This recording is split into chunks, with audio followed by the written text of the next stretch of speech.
Okay, so we're gonna take a little bit of a break. I'm gonna show you a tool that I wish I would have gotten a long time ago, but I finally got it. It was my birthday last week, so I treated myself to this pretty cool tool.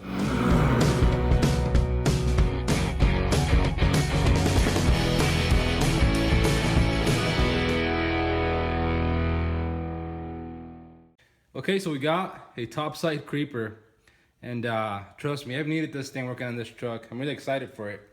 But anyways, I'm gonna put it together, and I'm gonna show you guys what it looks like and what I think about it.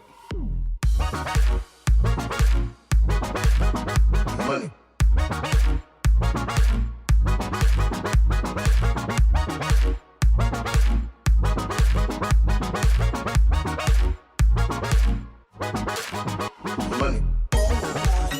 Check it out, guys. We have it all built, and I gotta say I love it. It's great. My back loves it. I already laid on it. I reached in the engine. I can reach everything perfectly, and my back loves it. So now in terms of this thing, I'll get about an 8 or a 9 maybe, out of 10. Mainly just because of fit and finish. So kind of like the steps, they're torn, and then it arrived with the tear on the pad right there. But yeah, other than that, man, I love it. It's great. You can reach everything in your engine and your back. Like I said, your back is gonna love you if you buy one of these things. I'm definitely excited about having mine. I probably should have bought this thing from the beginning. Okay guys, so today we're gonna try and remove the Y collector for the turbo so we can install that fitting. And then we're also gonna remove our alternator and our AC compressor so that we can do the fittings on the front of the engine, and hopefully we're gonna run our lines. And after we do that, that should be it for the engine side, and we can start focusing on actually running the installing the pump and running all the hose down to it, and then we can do the wiring. So I don't think it should be that hard. It definitely is a little bit more involved than I originally thought it was going to be. I didn't think I was going to have to remove that Y collector, even though, like I said, I was going to do it anyways, or the alternator or the AC compressor. But it's I don't mind it. I think it's going to be fun. So anyways, let's get to it.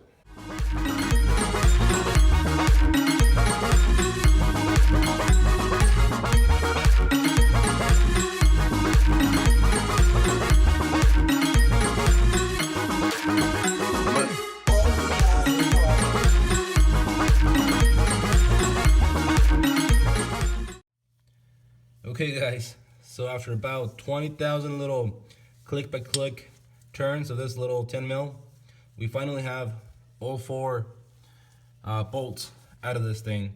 And it really wasn't that hard. I used the 10 mil on the ratchet on this one, and on the bottom driver's side with about a 20-inch extension from the bottom. And on the top one, and on the bottom one, on the passenger, I used, again, this 10 mil ratcheting wrench. And it takes a lot of clicks because you have very little space to work with. So you're pretty much working, click by click. But we got them all out. And now hopefully what we got to do is wiggle this thing loose and try and take it out of here. Now, that feels pretty solid on there. Might need a little persuasion to break loose. It's just this passenger side that's being stubborn.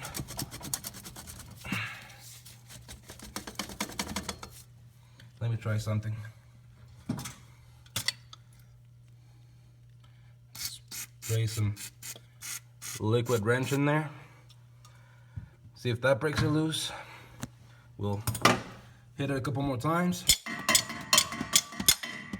I think we got it. I think we got it. Maybe not.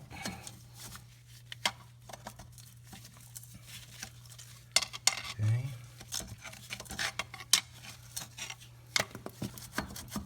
Man, this thing does not want to come out.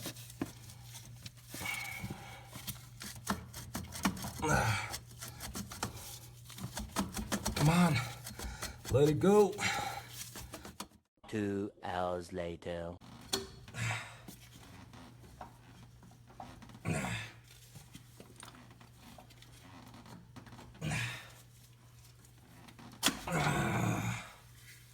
Damn, that's gonna be fun putting it back in. Okay, so now with our white collector taken off, we can grab this 90 fitting, and so this is what I ended up having to do to be able to get that fitting in. You gotta push the up pipe back a little bit so you can spin that fitting on.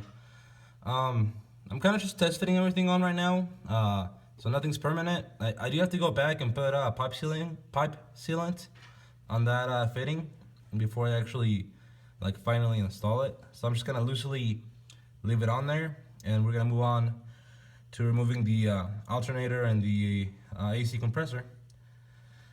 But anyways, let's move on. So now we're gonna take off our serpentine belt, and what you want to do is you want to put 15 mil, at least that's what I have, socket on your tensioner, and I've got a breaker bar.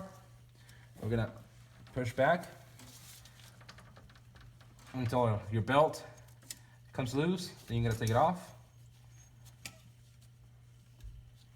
Take it off your compressor, and you can let go of the tensioner, and that's gonna be it for the belt. So now I believe we're just gonna take off probably those 3 bolts for the alternator, and on the compressor we have what looks like 4 bolts. Yeah, I think so. So anyways, I'm gonna take all that off.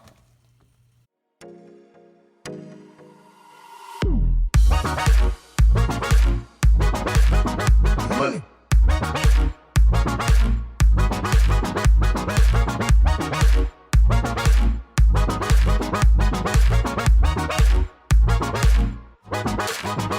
Money.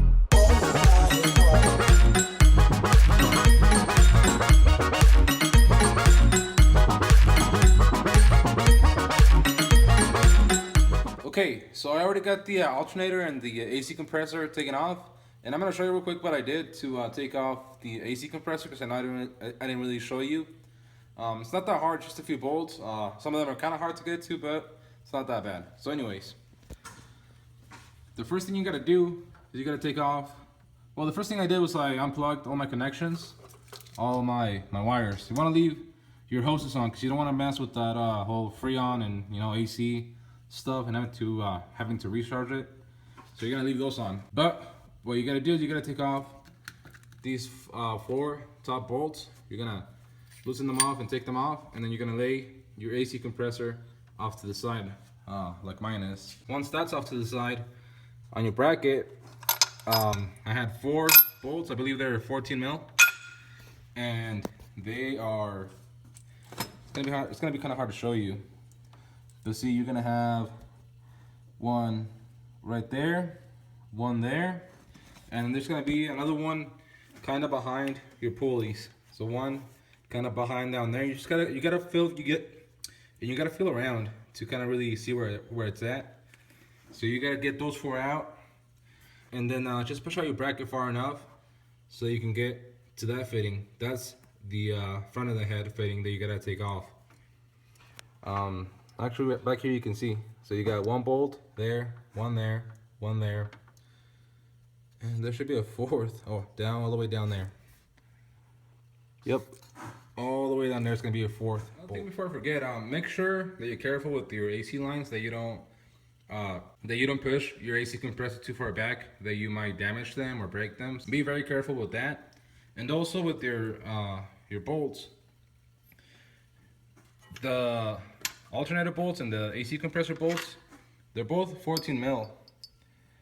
But if you can see, the alternator one has a little bit of they're a little bit longer. So you want to make sure that you don't mix those 2 up. So what I did was I kept my AC bolts and my alternator bolts all where they went, to make sure that I don't mess any of them up. But yeah, now that we have all this stuff out of the way, now we can take off those 2 front fittings and then start running our new lines from IRATE diesel. So I'm pretty excited. Anyways, Let's get to that.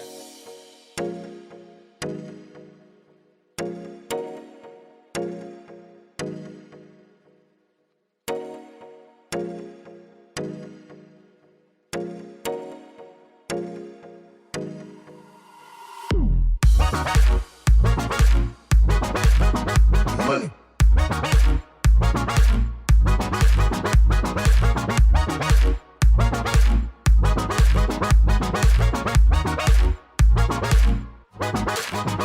Money.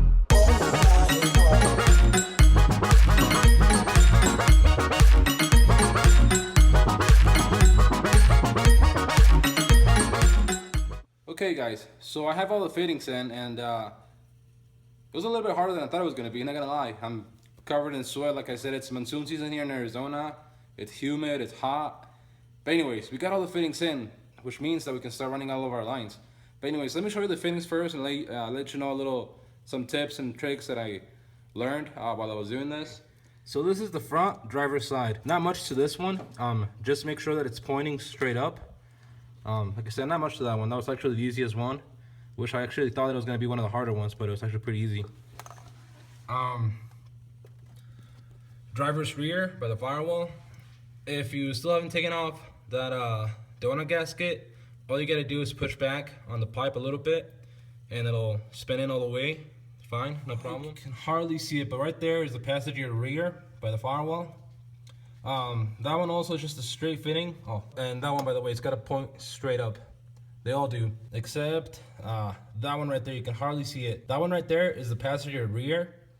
And for that one, you need a deep socket, 5/8, I believe. The one that was a pain was the passenger front. It was hitting on that little tube, which is, I believe, for the exhaust back pressure sensor. I couldn't spin it around. You can hardly fit your wrench in there. The instructions do say to take off the bracket for the alternator, which probably would make this way easier, but I chose to leave it on. I was kind of regretting it at the end, not gonna lie, but we got it done. All you gotta do is you gotta push this tube forward a little bit so that it will clear and spin around all the way. Make sure that you don't drop this nut like I did. I dropped that nut all the way down, so I had to fish it back up, which that was an adventure. But anyways, we got them all in now, and all we got to do now is start running our lines, which that should be pretty fun. So I'm gonna go find my lines and get started on that, and we'll go from there. On those fittings, you want to use some pipe sealant, and you gotta make sure that it's the kind that has PTFE. That's I believe this is the one that's rated for, diesel fuel and all that stuff. Again, the instructions don't tell you what type of sealant to get. It just says you get they only tell you to get pipe sealant, which, like I said, I googled it and that's what I found that would be best, so that's what I bought. But anyways, we're gonna flip the page and start doing our fuel lines. Actually, that starts somewhere over here.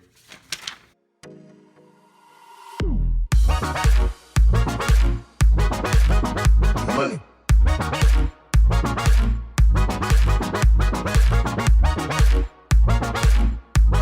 Okay guys, so we have a few of the lines ran. It wasn't that hard, just a little bit complicated, if that makes sense. I'll show you why. So this is what I've got done so far. We've got our lines ran to the back of our head. And then this here is where you're gonna connect your feed from your pump. And again, those fittings, we are gonna leave them kept off for now because I think this is where I'm gonna end it tonight. It's like 9:30. I haven't showered or eaten, so I gotta go inside and take care of that. But anyways, so far, well, actually, let me show you one more thing. This side was actually kind of tricky to get in because, as you can see, and I'm sorry, I didn't film any of this, but you gotta take off your lifting eye from that side. You gotta take off your entire wiring harness, so it's kind of right here off to the side. You take it off from those two nuts. You take those two nuts off, and they'll come off. I wasn't sure what I was doing. I thought it had to kind of like run under here, so I took off the H-pop line. You don't gotta do that, but it's not that big of a deal. I got new H-pop lines in anyways. So anyways, this is basically the way it's gonna run. And what I did, I started my nut back there and then ran the line all the way across over here, and it sits pretty nicely. Like at first I thought it was bent wrong or something because it wasn't really fitting right, but it looks pretty good right now. And that other line is in there too, also looking pretty good. That wasn't a problem at all. It went in without a problem. That's gonna be it for tonight, and tomorrow we're gonna finish up the rest of the lines up here. I don't think it'll be that bad, and then we're gonna start running either running our fuel lines down the frame or try to install the fuel pump. Either one of those. Leave a like if you liked it, if it helped you.